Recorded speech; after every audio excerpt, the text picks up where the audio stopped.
रोजच्या चपाती भाकरीमध्ये पर्याय हवा असेल तर त्यासाठी 1 वाटी गव्हाचं पीठ, पाव वाटी बेसन पीठ, 1 चमचा कसुरी मेथी, धने पूड, लाल तिखट, हळद, मीठ, ओवा हे सगळं घालून सगळं चांगलं असं मिक्स करून घ्यायचं. त्यानंतर त्याच्यामध्ये थोडं पाणी घालून त्यात चांगलासा गोळा मळून घ्यायचा. ज्या पद्धतीने आपण चपातीला मळतो अगदी त्याच पद्धतीनं.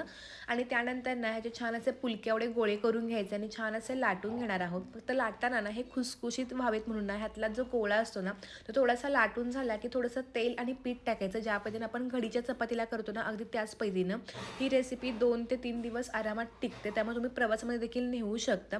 खूप छान होते. मी तुम्हाला 2 वेगळ्या पद्धती दाखवल्या. तुम्हाला कोणती पद्धत सोपी वाटते तुम्ही त्या पद्धतीनं हे मस्तपैकी असे तिखट मिठाच्या दशम्या बनवू शकता. छानपैकी तव्यावरती तेल टाकून दोन्ही बाजूनं खरपूस भाजून घ्यायचं आणि लोणच्याच्या खाऱ्यासोबत ना अगदी अप्रतिम लागतात. तर तुम्हाला माझी आजची तिखट दशम्यांची रेसिपी कशी वाटली ते कळवा.